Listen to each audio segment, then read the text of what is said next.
Hai co-friends, jika melihat soal seperti ini, maka untuk menyelesaikan limitnya kita bisa tuliskan limit yang kita punya menjadi limit x mendekati tak hingga dari akar 25x pangkat 2 dikurangi dengan 9x dikurangi dengan 16, lalu akan kita kurangi dengan 5x dikurangi dengan 3. Atau jika kita sederhanakan maka akan sama dengan limit x mendekati tak hingga dari akar 25x pangkat 2 dikurangi 9x dikurangi dengan 16 lalu akan kita kurangi dengan akar dari 5x dikurangi dengan 3 dikuadratkan. Atau jika kita sederhanakan maka akan sama dengan limit x mendekati tak hingga dari akar 25x pangkat 2 dikurangi dengan 9x dikurangi dengan 16 lalu akan kita kurangi dengan akar dari 5x dikurangi 3 kuadrat atau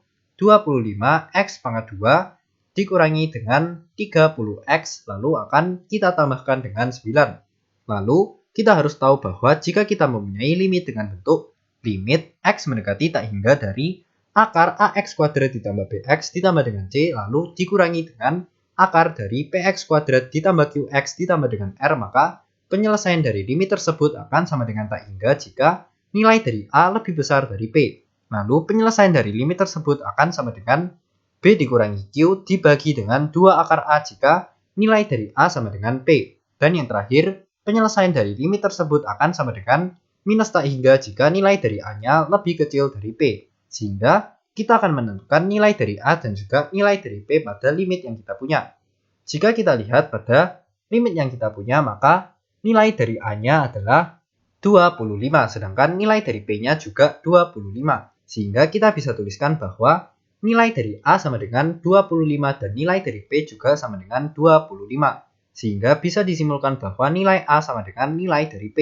Oleh karena itu, karena nilai A sama dengan P, maka penyelesaian dari limit ini adalah B dikurangi Q dibagi dengan 2 akar A. Oleh karena itu, kita akan menentukan nilai dari B dan juga nilai dari Q-nya. Kita bisa lihat bahwa nilai dari B-nya adalah minus 9 dan nilai dari Q-nya adalah minus 30. Sehingga B akan sama dengan minus 9 dan Q akan sama dengan minus 30. Jadi nilai dari B dikurangi Q dibagi dengan 2 akar A akan sama dengan minus 9 dikurangi dengan minus 30. Lalu akan kita bagi dengan 2 akar 25.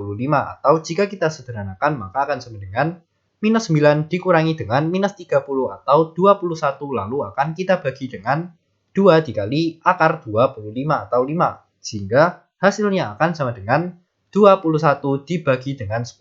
Jadi bisa disimpulkan bahwa nilai dari limit tersebut adalah 21/10 atau pilihan jawaban yang paling tepat adalah pilihan jawaban C. Sampai jumpa di pertanyaan berikutnya.